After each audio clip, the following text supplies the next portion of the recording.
Drum and bass klausos jau no 13 gadu vecuma. To mūzikas žanru es nemainītu ne ar vienu citu, kaut gan ir daudz citu žanru, kas ir ļoti forši. Bet drum and bass ir vistuvākais sirdīs un klausos vairāk nekā visu savu dzīvi. Šis žanrs dod vislielāko enerģiju. Ir daudz citu žanru, kas arī ļoti aktīvi un enerģiski, bet drum and bass tas ir tas, kurš tev reāli uzpumpē tik aktīvi, viņš tev dod tik daudz enerģijas, ka tev ir jauda visam vakaram, tev ir jauda visam setam pats, ko tu spēlē. Tas žanrs tev uzpumpē nereāli maksimāli. Drum and bass ir mainījies ļoti. Daudz subžanri ir parādījušies, kad pēdējā laikā tu pat nevari izvēlēties, kurš varētu būt tavs favorīts, ja sevišķi, kad tev jātaisa seti, tu nezini, kuru tieši uztaisīt kā nākošo dziesmu, kad tu gatavo setus. Tajā brīdī tas ir tā kā vesels piedzīvojums, kad tu veido setus, piemēram. Nerunāsim jau par to, ka tu gribi pats kaut kādu mūziku sākt producēt, tu iesprūkst un tu nesaproti, kurā tieši žanrā tu esi. Latvijas drum and bass kopiena, tas ir kaut kas pilnīgi cits. Tas ir tā kā vesels piedzīvojums jau tiem cilvēkiem, kas tajā pienāk piemēram tagad, vai arī tie, kas jau tur ir visu kopš drum and bass ir Latvijā. Tur var iepazīties ar jauniem foršiem cilvēkiem. Nerunāsim par to, ka citos žanros tur tā pieeja pilnīgi savādāk. Tur house mūzikas, tur visi cilvēki, viņiem patīk iet tusēties, balēties un izklaidēties. Bet drum and bass, tu ej tā kā uz tādu terapiju. Saties tos cilvēkus, kas ir tavu reāli tā kā dombiedri, ciena mīla un tavu žanru klausoties, viņi ir tā kā tādā terapijā. Es drum and bass klausos reāli katru dienu. Ir varbūt kādas dienas bijušas, es teikšu godīgi, es baigi neatceros, bet es drum and bass tiešām klausos katru dienu, jo man viņš dod enerģiju, man viņš dod spēku uzlādē. Reāli tas žanrs ir tas, kurš es viņu varu klausīties ilgi. Reizēm, protams, vajag taisīt atpūtu, bet loma ir viena no lielākajām lomām starp visiem žanriem, tieši drum and bassam. Latvijā uzstājās DJs producents Formula.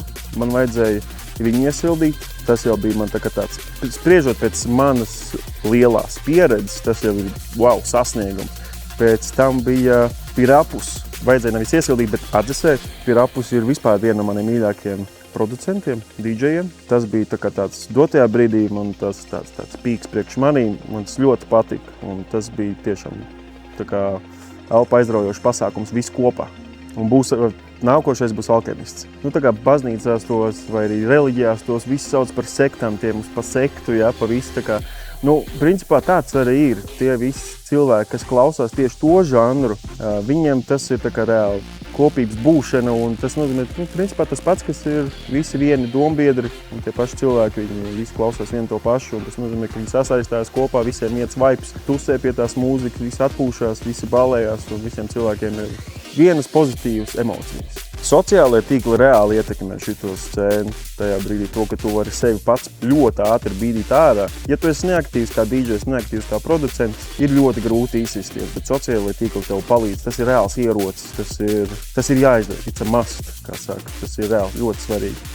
Lai uztaisītu kvalitatīvu drum and bass pasākumu, ļoti svarīgi ir skaņa, gaisma, atmosfēra, vibes, viss kopā. Vajag arī piedomāt pie tā, kas veido to pasākumu, jo beigās tas ir tomēr komandas darbs. To taisa beigās tikai viens cilvēks, tu redzi atšķirību tajā brīdī, ko ir taisījis komanda. Skaņa, protams, es uzskatu, ka ir viens no svarīgākajiem, bet ja ir labas gaismas fonā, tas pasākums ir 100%.